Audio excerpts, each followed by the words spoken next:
Assalamualaikum warahmatullahi wabarakatuh. Saya Mbak Yayuk, pemilik sekaligus host di channel ini yang akan membawakan kisah nyata untuk kalian semua. Tolong anggap cerita ini hanya sekedar hiburan dan pelajaran saja. Dan jika ada kesamaan nama, tempat dan kejadian, semua itu mungkin hanya kebetulan semata. Silahkan ambil sisi baiknya dan buang sisi buruknya. Oke, selamat menikmati vlog dan kumpulan cerita dan kisah nyata dari saluran Mbak Yayuk. Subscribe dulu biar sama-sama enak. Nah, sebelum mulai ceritanya, mari perkenalkan dengan tokoh utama dalam kisah ini, tapi semua nama akan disamarkan demi privasi. Aku seorang sopir muda berusia 25 tahun yang cukup beruntung karena mendapatkan pekerjaan di perusahaan transportasi besar yang melayani rute antar kota. Bisa dikatakan, aku adalah sopir yang cukup profesional dan disukai oleh banyak penumpang karena sikap ramah dan cara mengemudi yang hati-hati. Pemilik perusahaan dan beberapa rekan kerjaku yang lebih senior sering mengakui kehandalanku dalam menjalankan tugas. Karena pekerjaanku yang melayani penumpang dari berbagai kalangan, beberapa orang penumpang sering meminta agar aku mengantar mereka lebih sering dan menjadi sopir pribadi. Tawaran itu, sepanjang memang waktunya memungkinkan, aku terima, lumayan juga sebagai pendapatan tambahan. Perusahaan tempatku bekerja memang memperbolehkan sopir untuk mengambil job pribadi selama tidak mengganggu jam kerja. Aku menikah dengan seorang wanita yang cantik dan berasal dari keluarga yang cukup kaya, dan ini adalah keberuntunganku yang lain. Selain itu, ada satu keberuntungan luar biasa lagi. Apakah itu? Karena setelah menikah, aku tidak ikut tinggal di rumah mertuaku. Aku dan istriku memilih untuk hidup mandiri. Istriku memiliki seorang adik yang masih duduk di bangku sekolah dasar kelas 4. Walaupun jarak usia mereka cukup jauh, itu terjadi karena kesibukan pekerjaan ayah mertuaku yang membuat mereka baru bisa memiliki anak kedua setelah beberapa tahun. Suatu hari, karena kebiasaan mertuaku yang sering bepergian, mereka meminta aku untuk menjadi sopir pribadi bagi adik istriku itu yang sering membutuhkan antar jemput ke sekolah dan kegiatan lainnya. Tentu saja aku tidak keberatan. Malah, ini bisa menjadi kesempatan untuk membantu mereka sekaligus mendapatkan sedikit penghasilan tambahan. Namun, ada kejadian tak terduga yang terjadi. Setelah beberapa kali menjadi sopir pribadi adik istriku, aku mulai mengenal lebih dekat dengan mama mertuaku. Istriku sering pergi bekerja, sehingga aku seringkali harus mengantar adik istriku sendirian. Biasanya, setelah aku mengantar anak itu ke sekolah atau kegiatan lain, aku akan duduk di ruang tamu untuk menunggu sampai waktunya menjemput. Mama mertuaku yang sering berada di rumah ternyata sangat suka mengobrol. Aku jadi semakin sering berbincang dengannya. Sebagai informasi, mama mertuaku adalah wanita yang sangat pandai menjaga penampilannya. Dia selalu mengenakan pakaian yang rapi dan sopan, bahkan di rumah. Sewaktu di rumah, mama mertuaku gemar memakai pakaian tertutup yang membuatku berpikir dan penasaran dengan apa yang ia tutupi dengan pakaian tersebut. Namun, aku tahu bahwa sebagai seorang menantu, aku harus sangat berhati-hati. Aku tak ingin membuat situasi menjadi canggung atau membahayakan hubungan dengan mertuaku. Hari demi hari, aku merasa semakin tertarik dengan sosok mama mertuaku. Keanggunan dan kecerdasannya membuatku semakin kagum. Walaupun aku tidak pernah menunjukkan ketertarikanku secara langsung, perasaan itu semakin menguat setiap kali kami berbincang. Terkadang pikiranku melayang dan aku membayangkan jika ada kesempatan untuk lebih dekat dengannya. Namun, aku sadar bahwa aku harus menjaga sikap. Meskipun demikian, hubungan yang aku bangun dengan mama mertuaku semakin dekat. Di balik sikap hati-hati, ada rasa kagum yang sulit aku hindari. Setiap kali selesai mengantar adik istriku ke sekolah, aku sering mengobrol dengan mama mertuaku. Kadang kami membahas topik ringan, kadang juga topik yang lebih serius. Aku merasa hubungan kami baik-baik saja, meskipun ada perasaan lain yang sulit untuk aku ungkapkan. Malam itu, setelah mengantar adik istriku, aku kembali ke rumah mertuaku. Kebetulan papa mertuaku ada di rumah. Setelah memberikan antar jemput, seperti biasa aku diberi makanan kecil dan minuman pelepas dahaga. Mama mertuaku dan suaminya duduk bersama aku, berbincang santai tentang berbagai hal. "Mas Anton," sapa papa mertuaku memulai pembicaraan.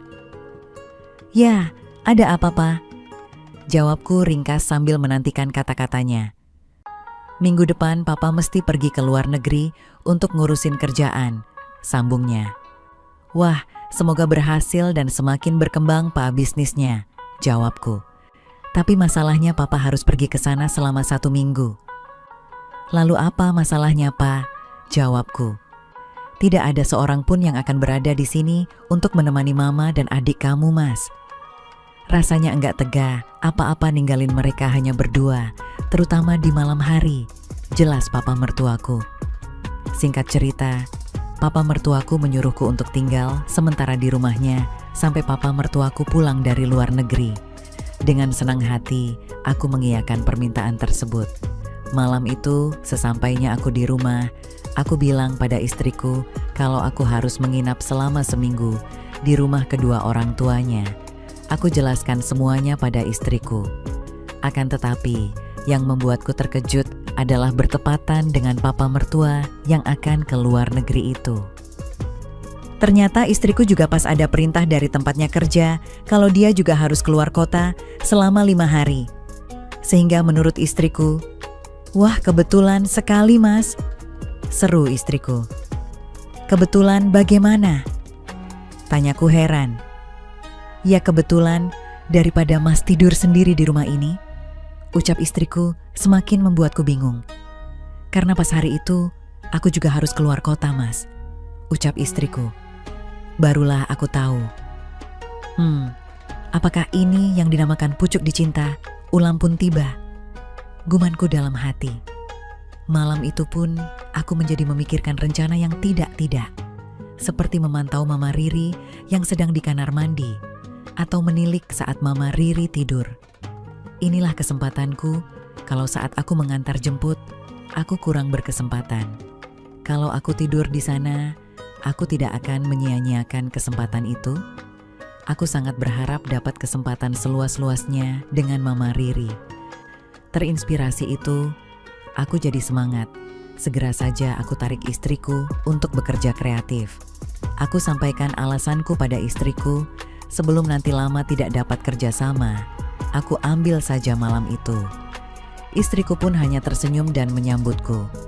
Minggu malam, jam menunjukkan pukul 10.30 malam, aku tiba di pekarangan rumah Mama Riri. Suasana agak sunyi, hanya dari kejauhan terdengar gonggongan sesekali yang memecah kesunyian. Aku masuk dan aku rapatkan lagi pintu pagar itu, sekaligus menggemboknya. Aku sebelumnya memang telah diberitahu untuk langsung mengunci pagar itu. Selesai mengunci pagar, aku pun mengetuk pintu di rumahnya. Diam, tak ada jawaban. Aku ketuk lagi berulang kali, masih gak ada suara. Hatiku mulai was-was. Jangan-jangan ada sesuatu yang terjadi kepada mereka berdua di dalam. Sebentar, aku dengar suara Mama Riri menyahut, kemudian pintu pun dibuka. Aku lihat Mama Riri seperti yang aku bayangkan, yaitu hanya pakai handuk. Tapi handuk itu kelihatannya tidak cukup untuk menyembunyikan keindahan yang selama ini menjadi inspirasiku. "Silahkan masuk, Mas," suruhnya. Aku pun masuk dan sewaktu melintasinya, aroma harum sabun masih terhirup olehku. Aku menoleh lagi ke belakang. Mama Riri sedang mengunci lagi pintu rumahnya. Aku melihatnya dari arah belakang. Wow, malam itu pun menjadikan perasaanku semakin tidak menentu. "Maaf ya, Mas, kamu tadi lama menunggu," ucapnya sambil berlalu. Tidak apa-apa kok, Ma. Sahutku seraya menelan ludah. Mama mandi tadi, tanyaku. Iya, Mas, jelas mama mertuaku. Oh iya, Ma, balasku. Duduklah, Mama mau ganti dulu, sambungnya sambil menuju ke lantai atas. Mataku tidak lepas darinya sampai hilang dari pandangan. Aku pun duduk di sofa sambil membalik-balik majalah yang ada di situ. Tidak lama kemudian, Mama Riri pun turun, tetapi tidak langsung menemuiku. Dia terus melangkah ke dapur. Tidak berselang lama, ibu mertuaku pun datang ke ruang tamu dengan 2 gelas air sirup di tangannya. Mama Riri mengenakan pakaian tidur warna pink dan tidak berhijab seperti biasanya, sehingga menampakkan bayangan-bayangan yang indah di mataku. Sesaat dia membongkuk meletakkan air di atas meja, sehingga dia tidak hanya menyuguhkan air itu saja, tetapi sekaligus menyuguhkan sesuatu yang begitu indah di mataku. Spontan aku pun merinding. Silahkan diminum, Mas, ucapnya sambil duduk berhadapan denganku. Terima kasih, Ma. Aku menjawab sambil mengambil air sirup yang terhidang. Terima kasih Mas Anton sudah bersedia datang. Mama Riri membuka pembicaraan. Mana si adik, Ma? Tanyaku. Karena adik istriku itu dari tadi tidak kelihatan. Dia sudah tidur, sahutnya. Memang jam segini adik tidur, Ma? Tanyaku. Memang dia tidur awal. Pukul 10 malam pasti Mama suruh dia untuk tidur. Jelas ibu mertuaku. Kami berdua terus ngobrol, dari situlah aku jadi tahu serba-serbi tentang keluarga ini. Aku juga mengatakan pada ibu mertuaku kalau istriku kebetulan juga sedang keluar kota. Sewaktu ngobrol itu, aku tidak bosan melihat keayuan wajahnya dengan rambut ikal mayangnya, membuat aku ingin segera meraihnya saja. Sudah ada tanda-tanda istrimu itu mau kasih cucu Mama, apa belum, Mas? Tanya ibu mertuaku. Belum, Ma, jawabku. Jangan lama-lama, Mas, sahutnya. Saya sudah berusaha, Ma, tapi tidak tahu kenapa kok belum jadi juga, sahutku. Atau jangan-jangan caranya ada yang salah, Mas, ucapnya seraya menatapku dengan serius. Aku terus diam, belum menemukan bahan pembicaraan lainnya. Begitupun dengan ibu mertuaku. Aku baca majalah sambil sesekali ekor mataku menelusurinya. Ayo, Mas, ibu tunjukin kamarmu, ucap ibu mertuaku seraya berdiri dan berjalan ke lantai atas. Aku pun mengikutinya dari belakang. Aku terus memperhatikan lenggoknya saat menaiki tangga. Rasanya mau aku raih itu, tapi apa daya aku masih takut dikira tidak sopan. Sesampainya di lantai atas, ibu mertuaku berkata, "Ini kamarnya, Mas," ucapnya sambil membukakan pintu kamar itu. "Mama harap kamu suka dan nyaman tidurnya," ucapnya lagi setelah masuk ke dalam kamar itu. "Iya, Ma, terima kasih," balasku. "Mama mau tidur dulu, kalau Mas Anton mau menonton TV, silakan di ruang tamu itu, DVD player pun juga ada. Selamat malam, Mas," ucapnya dengan senyum manisnya, seraya meninggalkanku. Selanjutnya aku lihat ibu mertuaku pun masuk ke kamarnya. Aku turun lagi ke ruang tamu untuk menonton TV. Semakin lama mataku pun semakin mengantuk. Kulihat jam menunjukkan pukul 2.30 pagi. Aku matikan TV itu lalu ke lantai atas. Saat aku melintasi kamar Mama Riri, aku dapati pintunya tidak tertutup dengan rapat. Timbul niat di hatiku untuk meniliknya. Pelan-pelan aku buka pintunya, lalu aku masuk ke dalam kamarnya. Mama Riri sedang tidur nyenyak menghadap ke arahku. Aku menatapnya yang sedang nyenyak tidur itu. Aku tatap sepuasnya. Aku dekatkan mukaku ke arah wajahnya agak lama. Seperti itu rasanya. Aku mau langsung saja memulainya, tetapi kembali timbul kesadaranku bahwasanya waktu masih banyak. Kalau terlalu terburu-buru takutnya justru semua rencanaku akan berantakan. Kemudian aku keluar dari kamarnya dan menutup pintu kamarnya. Aku masuk ke kamarku dan tidur. Sebelum tidur, aku sempat menginspirasikan pemandangan tadi itu.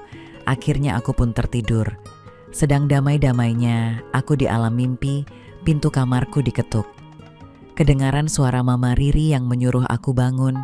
Rupanya sudah pagi aku bangun cuci muka dan turun. Kelihatan Mama Riri sudah menunggu aku dengan 2 cangkir teh di atas meja. Ia masih berpakaian tidur. Aku minum teh yang sudah dihidangkannya itu. Malam pertama belum spektakuler.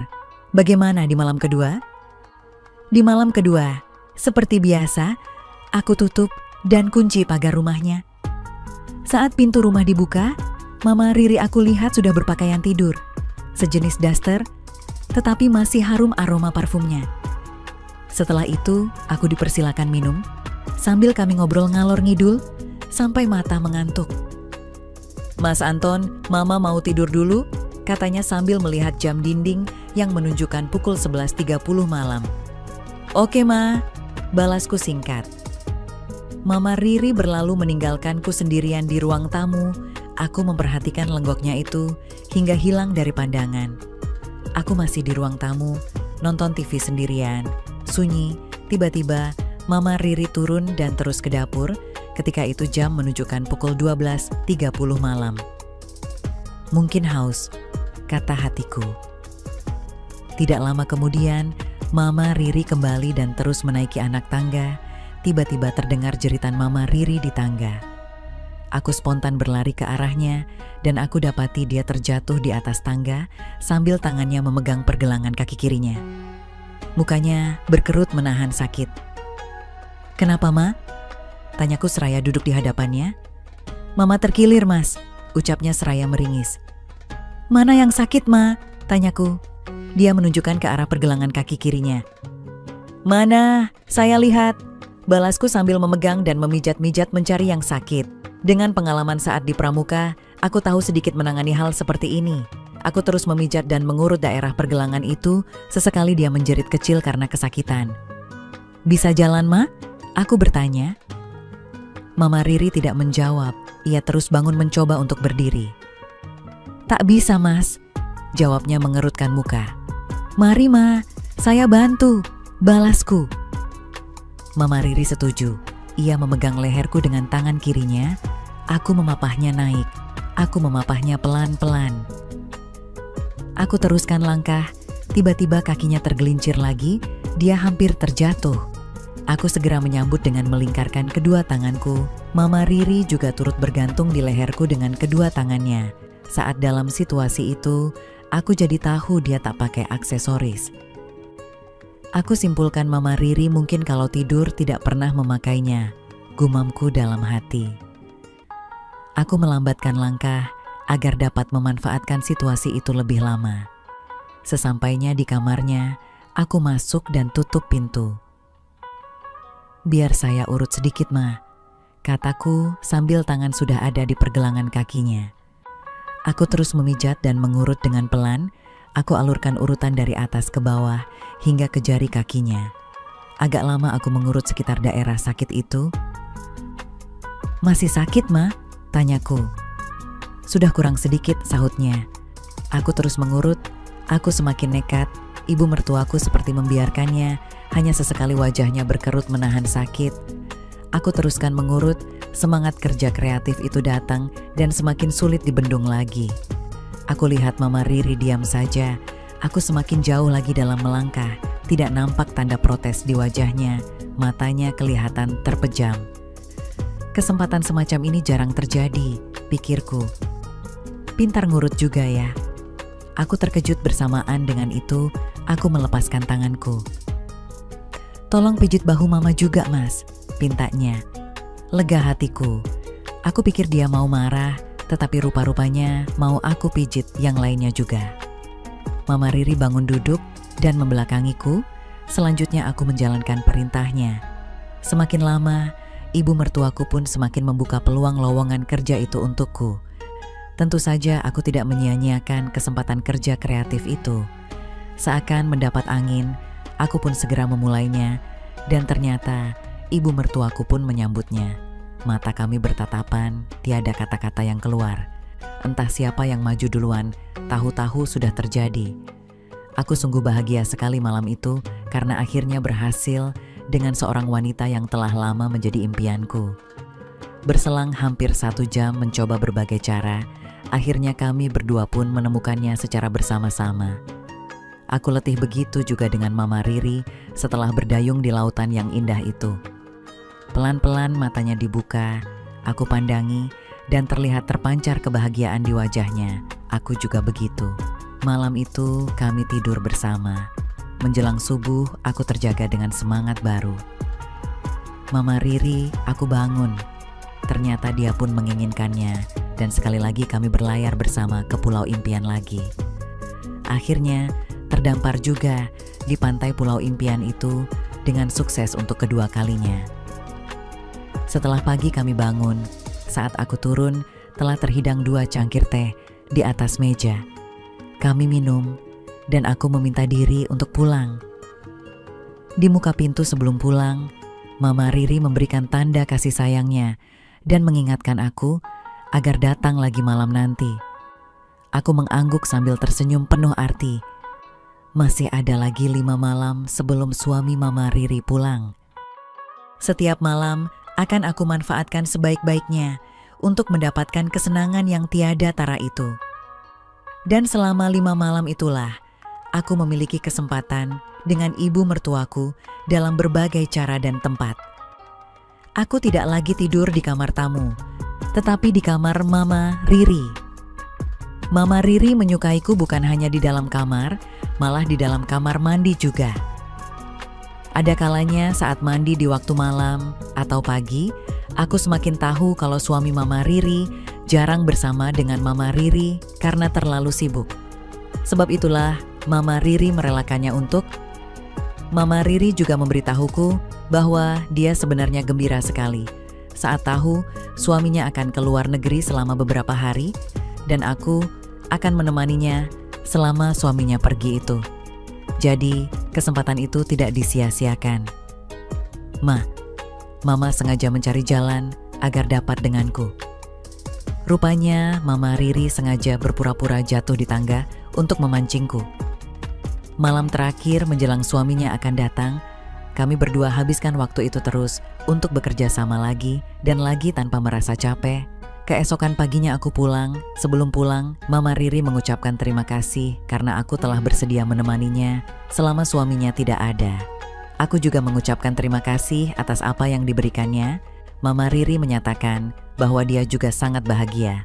Dia mengatakan kalau tidak pernah mendapat kebahagiaan yang seperti itu dari suaminya. Hubunganku dengan Mama Riri tetap terus berjalan.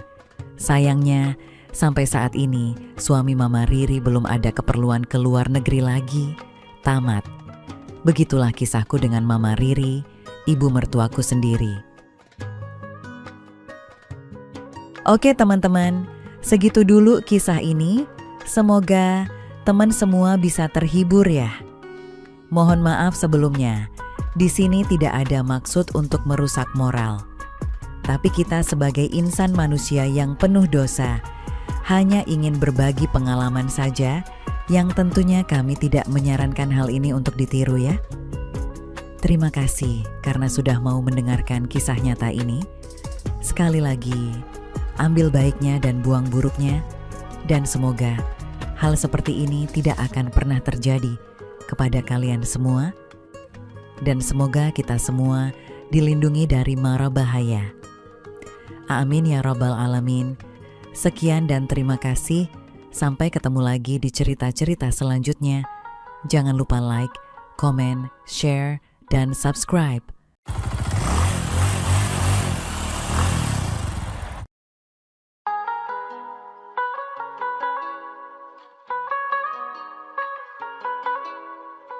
Halo, selamat datang di channel Mbak Yayuk.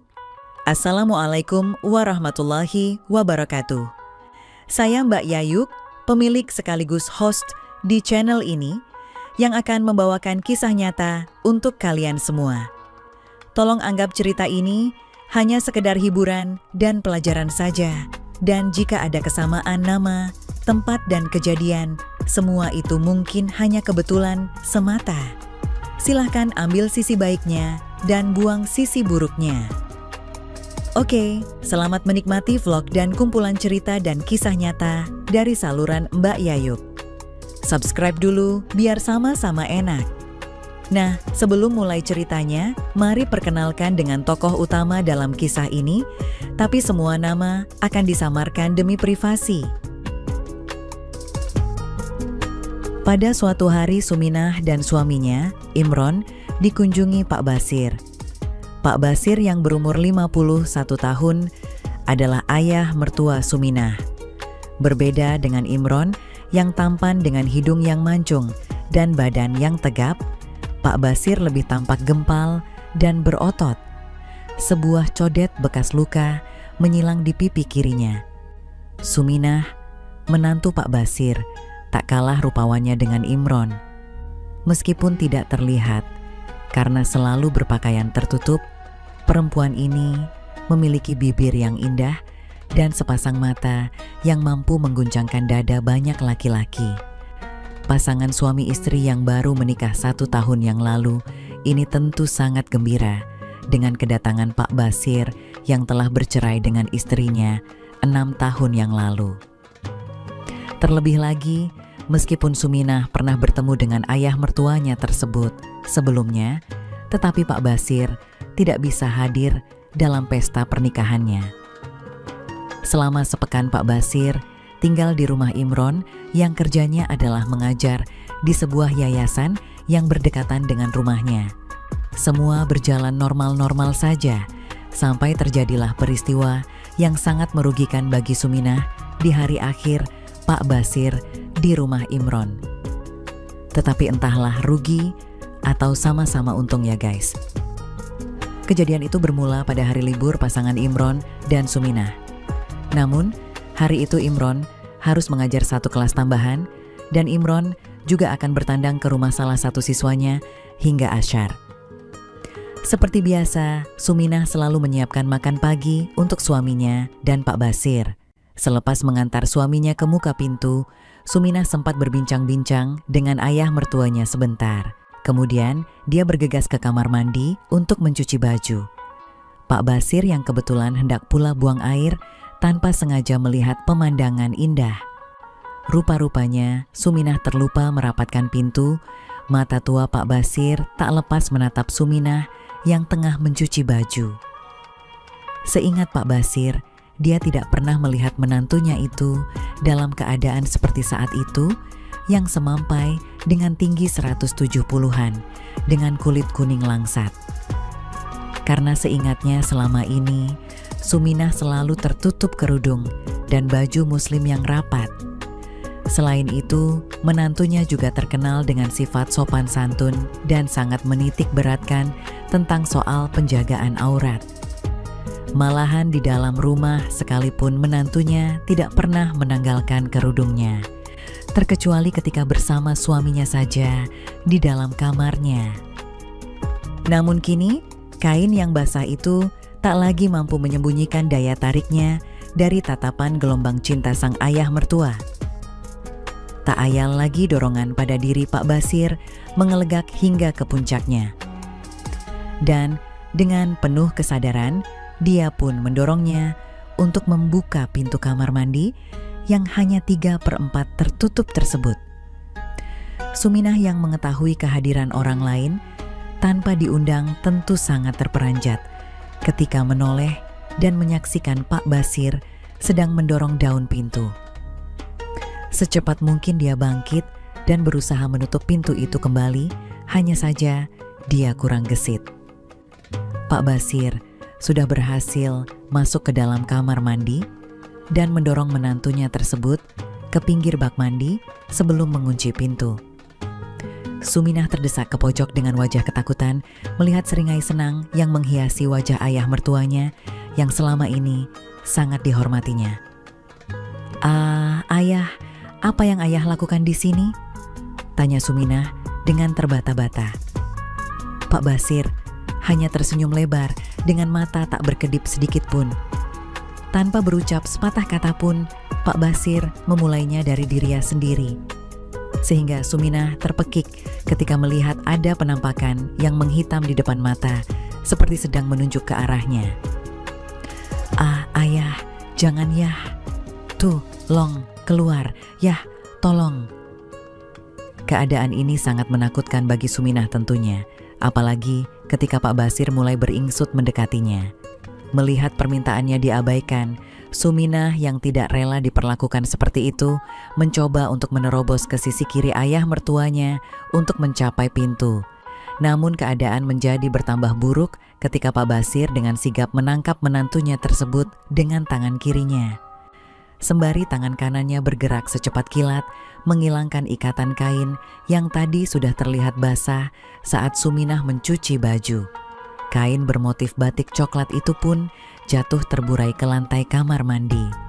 Terpampanglah semua yang selama ini selalu dijaga oleh Suminah dengan busana muslimnya, dan tentu saja hal itu membuat Suminah sangatlah malu semalu-malunya. Pak Basir sebaliknya dia malah kesenangan sendiri karena kini dengan bebas dia bisa melihat apa yang sudah lama tidak dia lihat semenjak bercerai. Suminah mendadak lemas, sendinya serasa luluh di hadapan Pak Basir dan hanya mampu memejamkan matanya serta mulai menangis tertahan. "Ayah, jangan seperti ini, ayah. Hu. Aku ini istri anakmu," bisik Suminah lirih sambil terus terisak. Pak Basir yang telah lama tidak kerja kreatif sama sekali tak peduli dengan tangisan menantunya itu. Dihentakannya Suminah hingga tersandar ke dinding kamar mandi. Suminah masih terus berusaha melindungi dirinya dari ayah mertuanya. Dia kemudian berbalik badan ke dinding untuk berlindung diri dari pandangan Pak Basir. Namun itu tak mampu untuk bisa menghentikan Pak Basir, dan tanpa babi bu, dia sudah bertindak lebih jauh lagi. Tetapi Pak Basir, walaupun sudah dilanda bisikan iblis hingga ubun-ubunnya, masih berusaha keras untuk tidak terburu-buru dalam memanfaatkan peluang itu.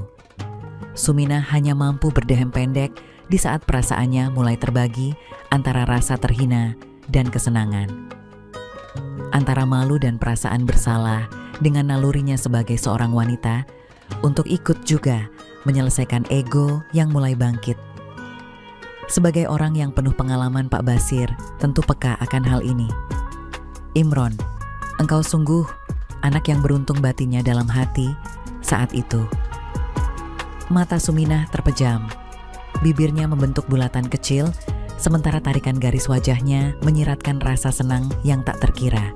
Kemudian wajah rupawan itu terkulai ke arah bahu kiri. Tanpa menunggu waktu lama, Pak Basir bergerak maju lagi. Ditariknya Suminah hingga sepenuhnya ke lantai kamar mandi dan tidak lagi bersandar di dinding. Suminah hanya memandang sendu pada Pak Basir, sementara kepalanya menggeleng-geleng perlahan ke kiri dan ke kanan, mencoba menahan semua rasa yang tidak bisa dilukiskan dengan kata-kata. Suminah sadar akan apa yang akan terjadi selanjutnya. Suminah masih berusaha berbisik, mengingatkan Pak Basir, "Aku ini istri putramu, ayah." Tetapi Pak Basir yang sudah kalah dengan bujuk rayu iblis, tak menghiraukan kata-kata dari Suminah sang menantunya itu. Lama-kelamaan, Suminah tidak mampu lagi berbuat apa-apa selain mengikuti alur yang ditulis oleh ayah mertuanya itu. Dia hanya berpesan singkat, "Ayah, jangan dilepaskan di dalam ayah." Rayu Suminah setengah sadar saat kesadarannya mulai meninggalkan dirinya. Hingga pada saat semuanya telah berlalu, Pak Basir mengancam menantunya tersebut untuk tidak menceritakan apa yang terjadi kepada suaminya. Akhirnya setelah zuhur, Pak Basir meninggalkan rumah dan terus pulang ke kampung. Suminah yang merasa malu terus merahasiakan kejadian itu dari pengetahuan suaminya selama berbulan-bulan, dan berharap mertuanya tersebut tidak akan pernah lagi muncul berkunjung ke rumahnya. 2 bulan berlalu sejak kerja kreatif di kamar mandi waktu itu, dan Suminah pun mendapati dirinya Halimah. Suaminya, Imron, gembira, tiada kepalang mendapat berita itu tanpa mengetahui perkara yang sebenarnya. Sebaliknya, Suminah sangatlah gelisah karena sepertinya yang subur itu, Pak Basir, mertuanya. Suminah pun memilih untuk memendam ketakutannya itu sambil berharap agar mertuanya tersebut tidak lagi datang untuk mengganggu kehidupannya kembali. Suminah pun melahirkan seorang putra laki-laki yang sehat. Selepas 7 bulan melahirkan, dia hidup dalam kebahagiaan bersama dengan suaminya. Pak Basir yang menghilang tiada kabar berita membuat hidupnya perlahan-lahan kembali mulai tenang. Hanya saja, kebahagiaan itu tidak berusia panjang. Suatu petang, sepulang Imron dari mengajar, dia membawa kabar bahwa Pak Basir akan berkunjung lusa untuk menengok cucu pertamanya. Dingin terasa sekujur badan Suminah saat mendengar berita dari suaminya tercinta.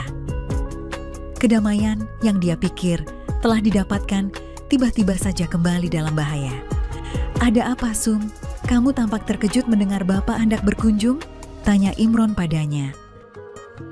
"Kamu tak sukakah dia datang?" tanyanya lebih lanjut. Tidak Bang, aku hanya kaget karena sudah setahun lebih beliau tiada berkabar berita." Suminah berusaha menutupi kegugupannya. "Oh Bapak memang selalu begitu. Setahun ini dia berniaga dan baru tahu kelahiran putra kita dari bibi saat pulang kampung kemarin," tutur Imron tanpa menangkap kegalauan perasaan Suminah. "Begitukah Bang? Tapi kalau memang lusa beliau datang, aku harap Abang bisa menunda kepergian Abang kemanapun hingga beliau pulang lagi," bujuk Suminah. "Aku takut tidak bisa menjamu beliau dengan baik karena sibuk menjaga putra kita Bang," pinta Suminah dengan cemas. "Baiklah istriku sayang, karena Bapak juga cuma 3 hari di sini, Abang akan tunda perjalanan Abang sampai beliau kembali ke kampung," kata Imron. "Terima kasih Bang." Suminah menghela nafas lega karena Suminah tahu bagaimana seorang lelaki kalau sudah dapat menu yang cocok dan enak, pastilah akan memesannya lagi. Pak Basir datang lusanya petang dengan dijemput Imron di terminal bus. Tidak banyak yang berubah dan ayah mertuanya itu dari saat terakhir mereka berpisah. Namun yang membuat Suminah gemetar adalah tatapan mata Pak Basir yang makin tidak ada sopannya setiap kali memandang ke arahnya. Mata yang tajam itu seakan mampu menengok menembus kerudung dan baju kurung rapat yang selalu dipakai Suminah. Tatapan mertuanya itu membuatnya mual dan juga berkunang-kunang setiap kali mereka bertemu pandang. Karena mengingatkan Suminah kembali atas apa yang telah dilakukan Pak Basir terhadapnya, seakan masih terasa. Pak Basir bersikap seakan tiada pernah terjadi apapun di antara mereka. 2 hari sejak kedatangannya, semua masih aman bagi Suminah. Pak Basir lebih banyak berbincang dengan Imron, sedangkan Suminah lebih sering menghindar dan meminta Mak Sri, tetangga sebelah, untuk menemani menjaga putranya setiap saat Imron harus pergi mengajar. Namun, naas menimpa pada malam terakhir. Seusai santap malam, Suminah sibuk mencuci piring di dapur, sementara Imron dan Pak Basir sedang berbincang di teras depan. Suminah bersenandung kecil, hatinya dipenuhi kelegaan karena esok semua sumber ketakutan dan mimpi buruknya dalam 2 hari terakhir akan berlalu. Pikirannya yang menerawang sambil sibuk membasuh piring, sisa santap malam membuatnya tidak bersiaga dan tak sadar saat seseorang berjingkat memasuki dapur. Oh, Suminah terpekik saat sebuah lengan sudah melingkar di pinggangnya dan di saat yang bersamaan sebuah kecupan mendarat di tengkuknya menembus kerudung yang dikenakannya. "Sum, kamu semakin cantik ya." Suara serak itu serasa melumpuhkan seluruh indera wanita muda tersebut. Benaknya tercekam dengan kengerian oleh ingatan peristiwa memalukan yang dialaminya setahun lalu, dan gelas yang tengah dicucinya pun terlepas. "Kenapa sayang? Kamu tak rindukah dengan ayah?" "Ayah kangen sekali Iho sayang." Pak Basir tidak menyia-nyiakan kelengahan dan keterkejutan Suminah. Untunglah, sebelum Suminah kehilangan kesadaran secara penuh dan Pak Basir bertindak lebih jauh, tiba-tiba terdengar bunyi pintu pagar berderit. dan sayang diucapkan. Kurang asam. Pak Basir menggeram pelan dan menyumpah-nyumpah karena menyadari Imron telah pulang kembali. Tetapi sebelum meninggalkan dapur, dia berbisik lirih ke telinga Suminah. Jangan kau bilang ini kepada Imron ya sayang, jika kau masih sayang putramu. Kemudian dengan sigap dia bergerak keluar dapur menuju ruang tamu untuk menyambut Imron di beranda, untuk memberikan waktu pada Suminah, membenahi diri, dan memulihkan kesadarannya. Suminah masih bertumpu lemah di bak cuci, pandangannya nanar dan pikirannya masih beku. Benaknya dicekam kengerian mendengar ucapan ayah mertuanya tersebut. Dia sadar bahwa si tua itu tidak sekadar menggertak. Namun, dia bersyukur bahwa Imron datang sehingga dia bisa terhindar dari aib yang lebih besar. Dia berharap malam segera berlalu dan esok mertua yang dibencinya segera pulang ke kampung sehingga mimpi buruknya akan dengan segera berakhir. Dan sesuai rencana keesokan harinya, ayah mertuanya menepati janjinya, yaitu pulang kampung. Tamat. Oke teman-teman, segitu dulu kisah ini.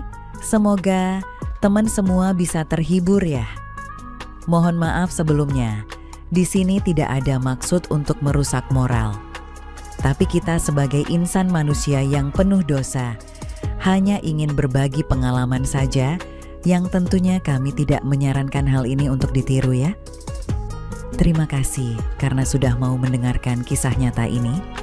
Sekali lagi, ambil baiknya dan buang buruknya, dan semoga hal seperti ini tidak akan pernah terjadi kepada kalian semua, dan semoga kita semua dilindungi dari mara bahaya. Amin ya Rabbal Alamin. Sekian dan terima kasih. Sampai ketemu lagi di cerita-cerita selanjutnya. Jangan lupa like, komen, share, dan subscribe.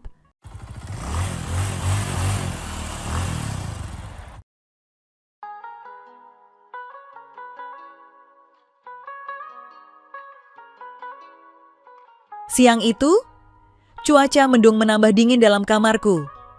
Kulangkahkan kakiku menuju kamar mandi. Masih terngiang pijitan majikanku tadi siang. Perasaanku saat itu begitu takut, aneh, dan juga menyenangkan. Terus terang saja, ini pengalamanku yang pertama, di mana aku dipegang oleh tangan wanita, rasa yang menjalar di semua pori-poriku. Kurasakan semua keanehan yang terjadi dalam diriku, yang berujung pada suatu kesenangan yang sangat berkepanjangan. Aku bingung dan bertanya-tanya, apakah yang terjadi dalam diriku sebenarnya? Ketika di dalam kamar mandi, betapa terkejutnya aku.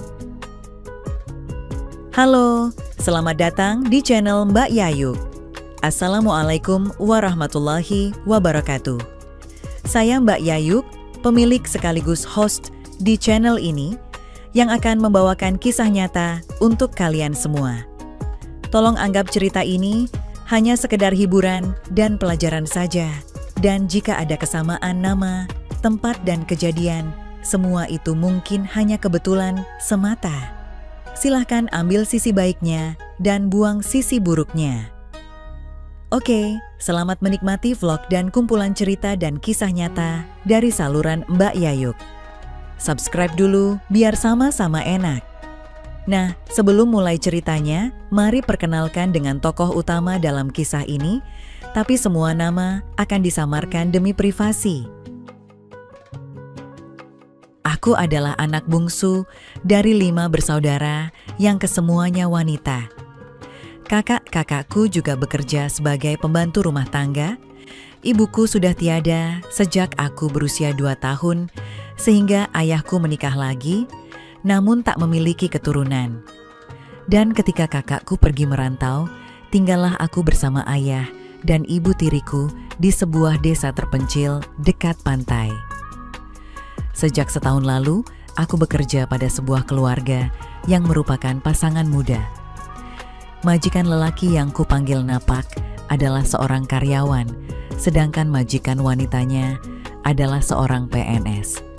Kehidupan di dalam rumah tangga majikanku bisa dibilang harmonis, dan itu yang membuatku kerasan tinggal bersama mereka. Bapak majikanku adalah seorang lelaki yang baik, begitu pula dengan istrinya. Hari Sabtu, di mana bapak bekerja, sedangkan ibu kan PNS, jadi Sabtu Minggu beliau libur, sesuai dengan peraturan pemerintah. Sehingga setiap hari Sabtu Minggu itu, di rumah hanya tinggal aku, ibu majikanku, dan anaknya. Kebetulan hari ini aku merasa tidak enak badan akibat kehujanan kemarin saat aku pergi ke pasar.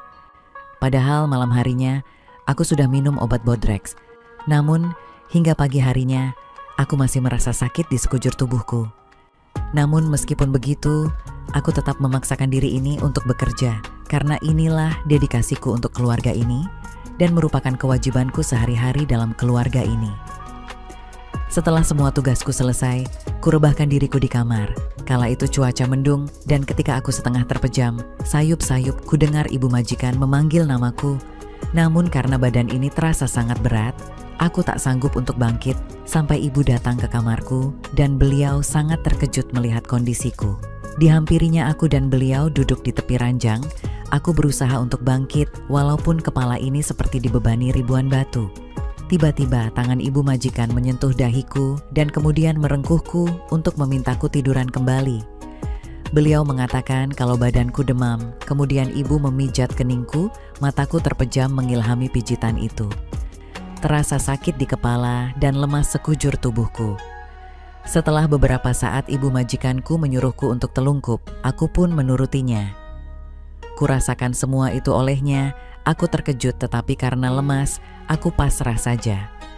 Kurasakan pijitan kreatif ibu majikan di punggungku, disinilah awal keanehan itu terjadi. Walaupun kondisi demam, tapi perasaan itu tetap saja kurasakan. Begitu tenang, begitu damai. Akhirnya, kupejamkan mata, sambil mengilhami saja pijitannya yang begitu telaten dan teratur secara konsisten. Oh iya, usia ibu majikanku ini sudah 48 tahun dan kuakui beliau mempunyai wajah yang awet muda. Di saat aku merasakan pijitannya, tiba-tiba kurasakan apa yang dirasa mengganggu proses pemijatan dienyahkan olehnya. Akhirnya aku mengalah walaupun disertai rasa malu saat itu. Jujur, yang ada di benakku kala itu tidak ada prasangka lain selain aku sedang ditolong olehnya agar segera sembuh. Setelah agak lama, ibu majikanku menyudahinya dan aku diberikan obat demam lagi, lalu segera ku minum. Beliau kemudian meninggalkan kamarku. Sebelum tidur, kuputuskan untuk ke kamar mandi untuk buang air kecil. Seperti yang telah aku ceritakan tadi, bahwa ternyata aku mendapati sesuatu yang lain dari biasanya. Aku rasa kalian semua paham. Aku tidak tahu secara pasti apa yang menyebabkan itu, padahal tadi itu aku hanya dipijat saja oleh ibu majikanku. Aku pun tak mampu berpikir jauh. Setelah dari kamar mandi, kuputuskan untuk tidur di kamar. Apakah kejadian ini akan cukup sampai di sini? Please, jangan kemana-mana dulu ya penonton semua sebelum kisahku ini selesai.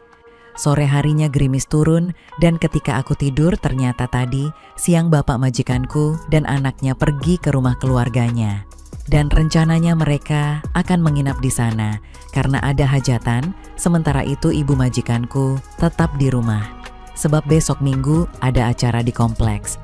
Setelah tidur tadi siang, kurasakan tubuhku mulai agak mendingan, mungkin karena pengaruh obat penurun demam yang aku minum tadi.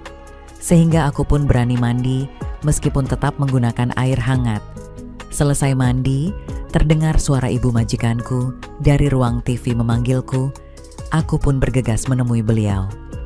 Ibu majikanku kemudian menanyakan keadaanku dan aku jawab sudah baikan. Lalu beliau memintaku untuk membuatkan teh hangat untuknya. Setelah itu, aku hidangkan di meja ruang TV.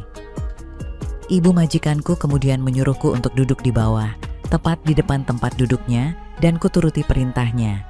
Sambil menikmati acara TV Komandan Andre Taulani. ibu majikanku memegang pundakku dan bertanya, "Apakah pijitannya enak?" "Enak sekali, Bu," jawabku dengan keluguanku sambil aku tersenyum malu. Kami berdua kemudian membisu sambil menonton acara Komandan Andre Taulani, sembari ibu majikanku tetap memijat pundakku. Lama-kelamaan, perasaan aneh kreatif itu menjalar lagi. Aku merasakan sesuatu yang lain, yang aku sendiri tak paham perasaan apa ini. Kurasakan sekujur bulu kudukku merinding. Tiba-tiba, kurasakan hembusan nafas, aku melirik, dan ternyata wajah ibu majikanku telah sampai di situ. Aku merasakan getaran-getaran kreativitas aneh yang terus saja menjalariku. Aku tidak berontak, aku takut. Tapi getaran semangat kreativitas aneh itu kurasakan begitu mengasyikkan, hingga tanpa kusadari kumiringkan kepalaku seakan memberikan peluang berkreasi. Tanpa sadar aku memejamkan mataku yang kurasakan aku seakan semakin mengilhami, tak mempunyai beban, terasa ringan sekali seolah terbang. Otakku seakan buntu, tidak dapat berpikir jernih yang kutahu, aku hanya bisa mengikuti saja alur kreatifnya. Karena pengalaman ini belum pernah aku rasakan sebelumnya seumur hidupku, saat itu yang aku rasakan adalah antara rasa takut dan senang menjadi satu. Tangan ibu majikanku masih memijat pundakku, sementara dia masih terus bekerja membawaku ke alam kreatif yang lebih jauh. Sungguh saat itu aku sangat bingung dan dilema, mau berontak tapi takut, dan juga aku merasa sayang sekali karena ini adalah pelajaran baru dan gratis bagiku. Jujur saja, di usiaku ini aku belum pernah mengenal yang namanya berpacaran atau jatuh cinta, apalagi sampai yang kreatif seperti ini. Belum pernah. Aku kaget dan spontan uhui. Kedua tanganku lalu memegang tangan ibu majikanku itu. Tapi kemudian ibu majikanku berbisik supaya aku mengikuti saja alur kreatifnya itu agar aku segera segar, bugar kembali. Tanganku akhirnya terlepas dari tangan ibu majikanku. Lagi-lagi kurasakan suatu getaran kreatif aneh. Hanya saja kreativitas ini lebih dahsyat dari yang pertama. Walau semua masih komplit, aku mengawang-awang hebat jadinya. Aku sempat membuka kedua mataku, tapi hanya sesaat. Gelombang kreativitas aneh berubah jadi rasa sengat kreatif yang aneh, namun juga membuatku enggan untuk menyudahinya. Sungguh baru kali inilah kualami selama hidupku. Sampai-sampai tak sadarku keluarkan nyanyianku pelan sekali. Tiba-tiba aku terkejut sendiri. Ibu majikanku kaget kemudian menanyakan ada apa kepadaku. Aku tertunduk malu. Setelah didesak terus, aku pun menjawab dengan malu-malu kalau aku ngompol. Ibu majikanku malah tersenyum seraya berdiri dan membimbingku duduk di sofa. Kemudian ibu majikanku menanyakan kepadaku akan hal ini. Dan ku jawab bahwa ini adalah pengalaman kreatifku yang pertama selama aku hidup. Lalu ibu majikanku mengatakan kalau beliau ingin memberikan pengalaman kreativitas tanpa batas yang selanjutnya, tapi dengan satu catatan, agar aku tidak akan menceritakan pengalaman ini kepada siapapun. Aku pun hanya bisa mengangguk dan menunduk. Tentu saja aku tak berani menatap mata ibu majikanku karena malu. Ketika hari sudah berganti malam, gerimis pun berubah menjadi hujan, namun anehnya hawa di ruang TV berubah menjadi hangat. Apakah ini hanya perasaanku saja? Sementara itu aku duduk di sofa, namun ibu majikanku malah jongkok di hadapanku. Aku jadi rikuh dan semakin menundukkan kepalaku. Aku berkata kalau aku malu, namun dijawab olehnya untuk mengikuti saja alur kreatifnya. Aku sudah semakin kehilangan akal sehatku. Aku sudah melupakan kalau saat ini aku sedang bersama ibu majikanku. Yang bisa aku lakukan hanya diam dan terus mengikuti saja pelajaran kreatif pekerjaan pertamaku yang sedang diajarkan ibu majikanku padaku. Aku semakin terkejut dibuatnya ketika pekerjaan kreatif yang diberikan ibu majikanku malam itu semakin jauh.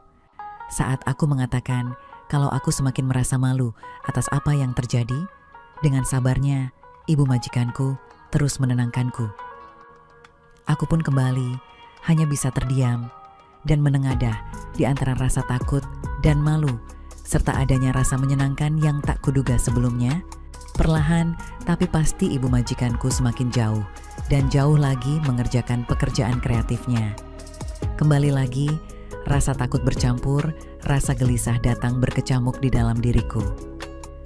Kondisi dan perasaan yang ada saat itu sungguh sukar untuk kulukiskan dengan kata-kata. Kurasakan dunia gelap dan berputar, sayup-sayup kudengar suara yang begitu indah di telingaku, hingga akhirnya kurasakan adanya suatu desakan kreativitas dari dalam diriku. Desakan kreatif itu tak dapat kubendung.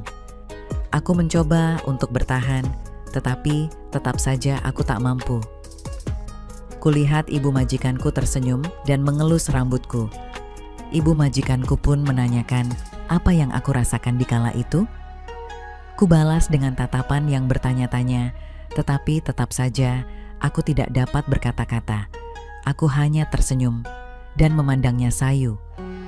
Ibu majikanku tersenyum dan mengajakku ke kamar. Aku merasa heran. Aku menurut tanpa ada perlawanan.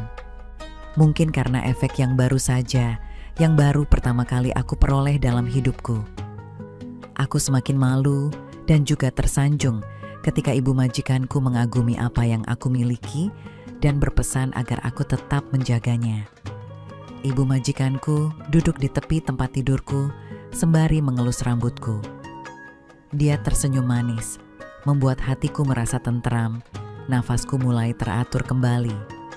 Namun itu tidaklah berlangsung lama, karena kembali lagi pelajaran kerjaan kreatif selanjutnya sudah kembali diajarkan dan tentunya aku semakin pintar. Aku pun merelakan semua kreativitasku malam itu. Akan tetapi, aku tidak menyesal karena hilang oleh orang yang aku kagumi sekaligus aku sayangi. Selanjutnya, setelah semuanya berlalu, dengan agak tertatih, aku menuju kamar mandi, sembari aku bersiul gembira. Pagi harinya, tepat pukul 8 pagi, kulihat ibu majikanku selesai mandi dan bersiap menghadiri acara komplek. Setelah beliau berpamitan padaku, aku meneruskan menyelesaikan tugas-tugasku. Saat pukul 12 siang, ibu majikanku kembali dari acara di komplek perumahan dan aku sedang menonton acara TV. Ibu majikanku tersenyum dan menghampiriku, lalu kubalas senyumannya.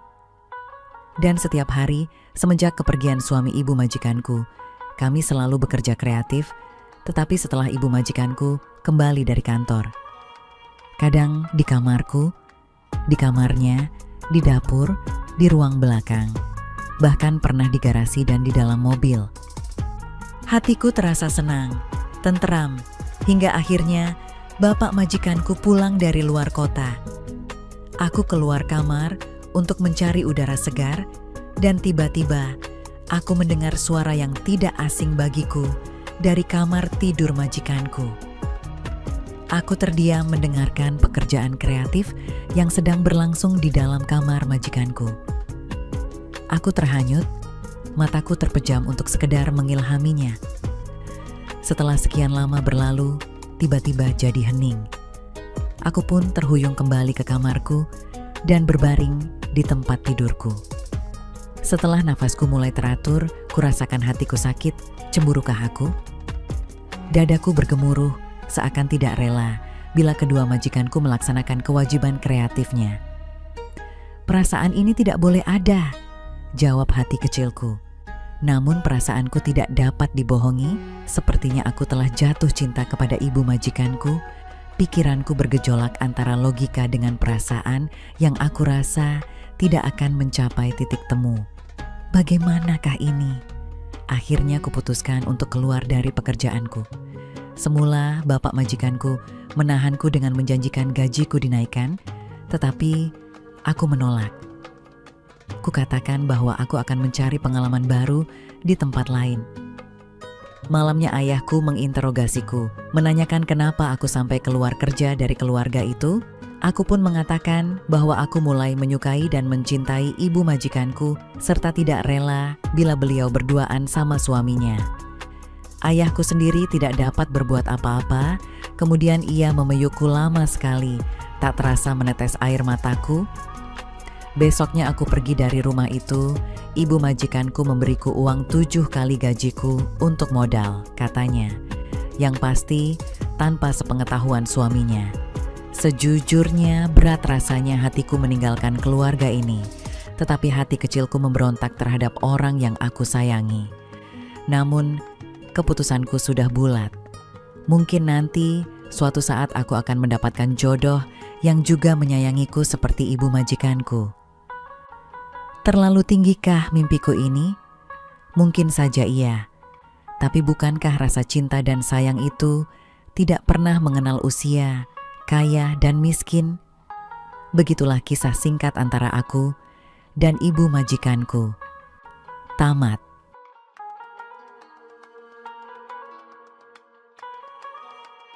Oke teman-teman, segitu dulu kisah ini. Semoga teman semua bisa terhibur ya. Mohon maaf sebelumnya, di sini tidak ada maksud untuk merusak moral. Tapi kita sebagai insan manusia yang penuh dosa, hanya ingin berbagi pengalaman saja, yang tentunya kami tidak menyarankan hal ini untuk ditiru ya. Terima kasih karena sudah mau mendengarkan kisah nyata ini. Sekali lagi, ambil baiknya dan buang buruknya, dan semoga hal seperti ini tidak akan pernah terjadi kepada kalian semua, dan semoga kita semua dilindungi dari mara bahaya. Amin ya rabbal alamin. Sekian dan terima kasih. Sampai ketemu lagi di cerita-cerita selanjutnya. Jangan lupa like, komen, share, dan subscribe.